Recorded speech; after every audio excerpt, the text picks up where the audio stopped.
All right. Here we go with 3G. These are the last assignments of the unit. So what you're going to start seeing is a lot of review. So they'll review, and then you'll actually get the actual formal reviews. So when the test comes, you should be very well versed on how to do these problems. You can probably do them in your sleep. So here is our quick reviews. This question right here is obviously about weighted averages. So let's go ahead and get busy with weighted averages. If you need to copy any of these formulas or any of these concepts on like a cheat sheet, like a crib sheet on the side, that's totally fine. Write down formulas, write down concepts, write down examples. Help yourself out as much as you can. So when you do this on the test or some other time, you can do it quickly and you have a good reference that you can go to very quickly and efficiently, and you know what you're talking about. You know what you understand and don't understand better than I do, so help yourself out. All right, so here we go. I digress. What is Kenny's current grade? So in these weighted averages, we multiply the scores and the weights in the numerator, add it up, and then we add up just the weights in the denominator. So Kenny's grade. All right, so it's the scores and the weights. So we have his homework, which he got 56% on, which is worth 25% of his grade. So it's the score and his weight, plus tests. The score, 52%, with a weight of 60%. Okay, and then what we would do is we would add the final, but notice how we have not taken the final, so we're not going to put that part of the calculation. So it's the scores and the weights divided by just exclusively the weights of those categories.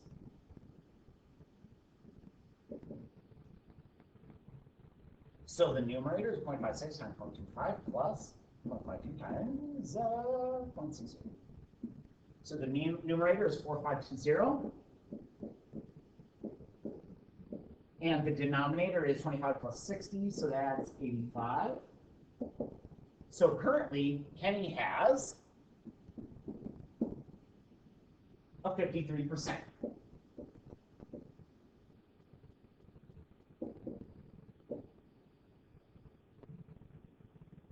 Is it possible for Kenny to pass? I don't know. What we have to do is we are going to answer letter C, which is the hypothetical if he would have all the same stuff and he took the final and got a 100% on the final.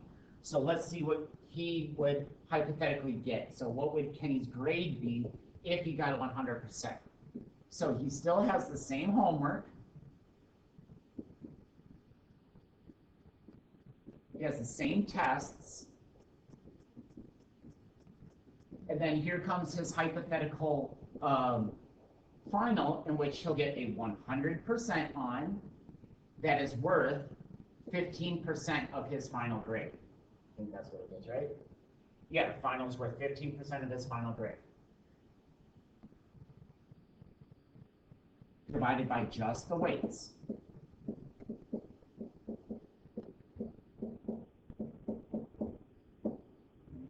Let me shrink this down so I can get a little bit of working room here.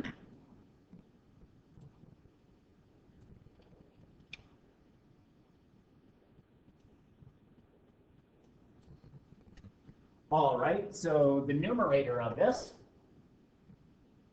is 0.56 times 0.25 plus 0.52 times 0.60 times 1.00 times, see, plus, I made a mistake, plus,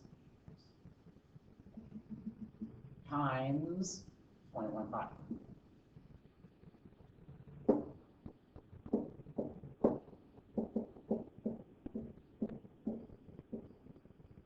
The denominator is 1, division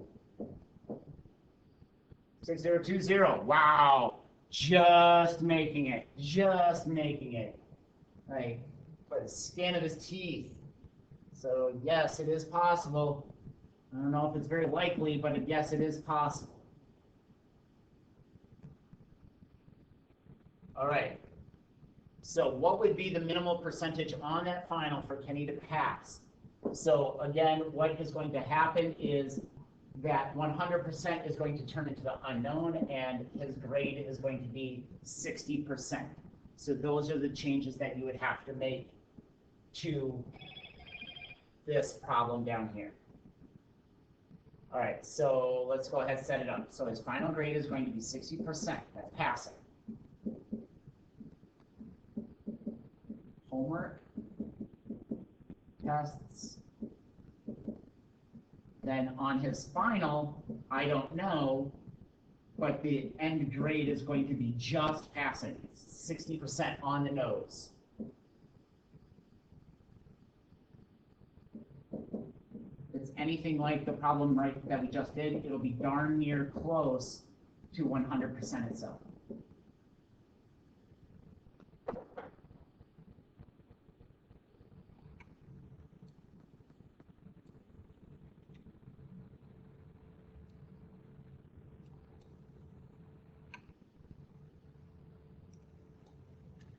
All right, so putting the numbers together of my big old fraction. So this is still equal to 60. So the numbers would be the 0.56 times 0.25 plus 0.52 times 0.60. Those are just the straight up numbers. That's 0.452 plus 0.15x divided by 1. Again, the process of solving this is you multiply out the denominator, you subtract the constant, and then you divide by the coefficient. So 0.60 and multiply out the denominator, subtract the constant, and divide by the coefficient. And so, as I was saying, the answer is darn near 100%.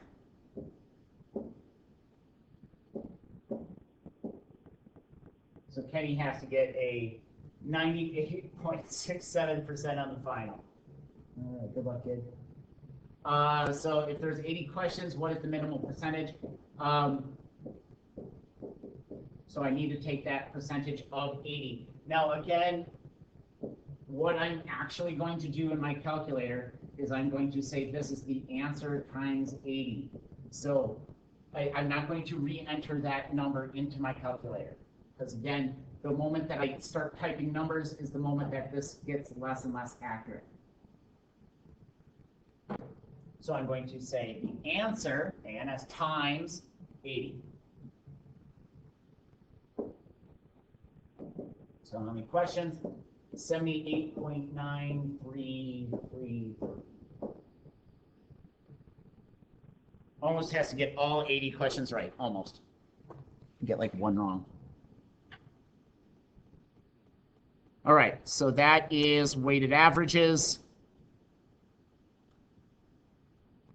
Again, it's just the score times the weight plus the score times the weight divided by just the weights. Here we are with variance, standard deviation, Chebyshev, and all that good stuff. Let me write down the formulas again. These formulas absolutely should be on your formula sheet, so you can reference this not only for this test, but when we get to the final and things like that. These will be really handy for you. Okay, so we have the variance, s squared. So this is going to be the sum, double open, x minus x bar, closed squared closed, divided by n minus 1. Again, what the x is the list itself. X bar is the average of that list. N is the number of numbers, the number of elements. That's what that stuff represents. So again, we'll get to that in just a moment. S is the square root of s squared. Coefficient of variation is s divided by x bar times 100. And then Chebyshev says something like this. If you take the average and add and subtract 2 standard deviations, you're looking at a guaranteed 75% of the population. Take the average and add and subtract 3 standard deviations, you're looking at 89.3 something. No, 88.9%, I think. Yeah, 88.9. Sorry, forgot my percentage there just for a second. I don't have it written down like you should. And then the last one is 4 standard deviations, which is 93.8%.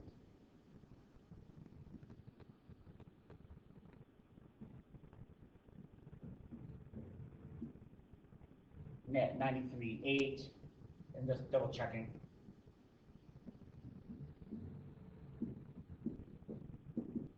Yeah, 88.9. Okay, cool. All right. So this is where we need to start. Start with these things, the pieces, and then we can elaborate into the formulas themselves. All right, so notice that these numbers are not in order or anything like that. So they don't have to be. So what we just need to do is we do have to put them in our calculator though. So make sure things are cleared out and to the best of your ability, try not to mess up.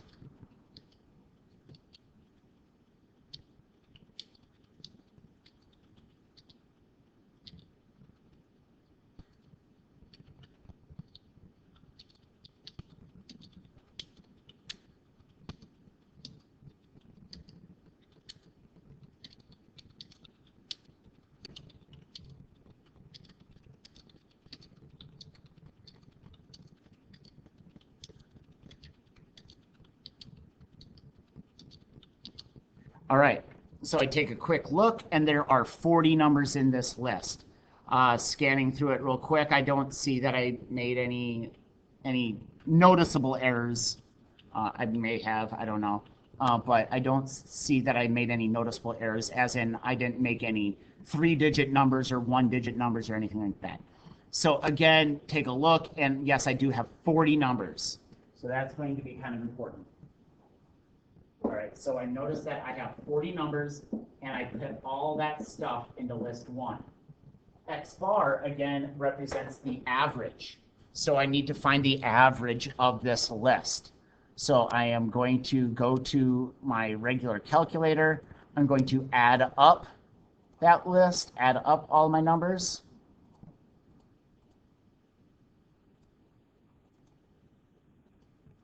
Divide by the number of numbers. And that gets me my average.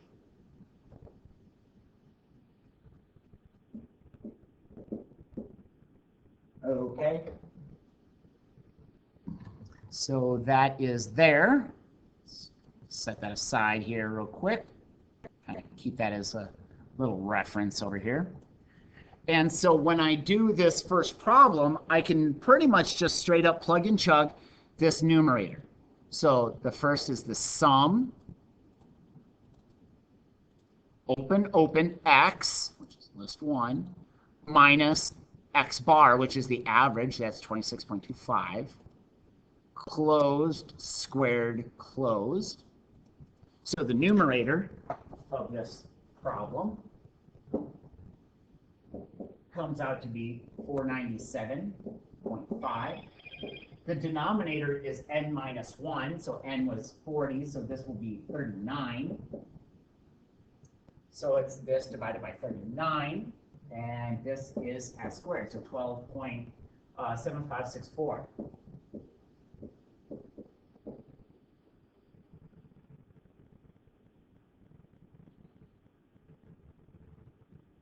So that is s squared, so s is going to be the square root of this s squared. Now, again, I'm not actually typing this number into my calculator. What I will type in my calculator is the square root of answer. That will be my most accurate answer right there, square root answer.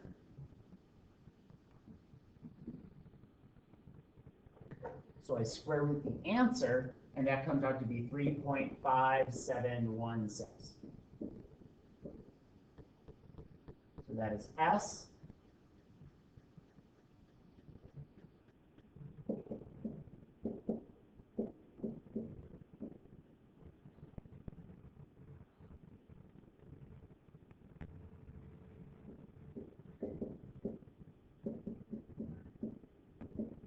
So again, I am not actually going to enter that number, the 3.5716, because that is the answer that is in my calculator. So I'm going to do the answer divided by 26.25 times 100. That's what I'm going to do. So I take my answer, I don't retype, divided by 26.25, and then multiply that by 100.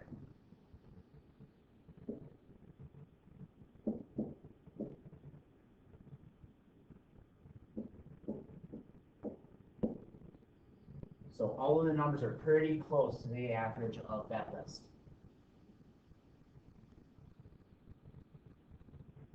All right, so last but not least is the Chevy Chev at 88.9. And so at 88.9, I'm looking at the average plus and minus 3 standard deviations. So the average plus and minus 3 standard deviations. So the average was, what, 26.25? Plus and minus 3 standard deviations, which is 3.5716. And I think that number is lost in my calculator, so I'm not going to worry about answer. I'll just actually use 3.5716. So here we go. So 2625 minus 3 standard deviations. So that is the minus 3 standard deviations. That will obviously give me the low side.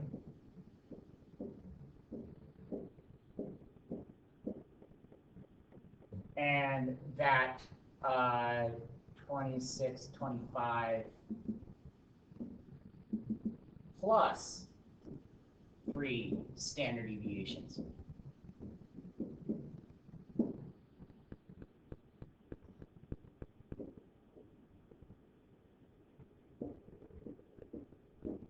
This is called interval notation. This is how you show an interval. And there it is. That's a wrap. Again, make sure you have these formulas written somewhere that you can reference them and understand them. Also, if you don't get how to do this, jot down some of this work. So you could, when you have it on the test, you can kind of like follow along. Even though the numbers might be a little bit different, you can still kind of follow along the process here. All right, have a good day, everybody.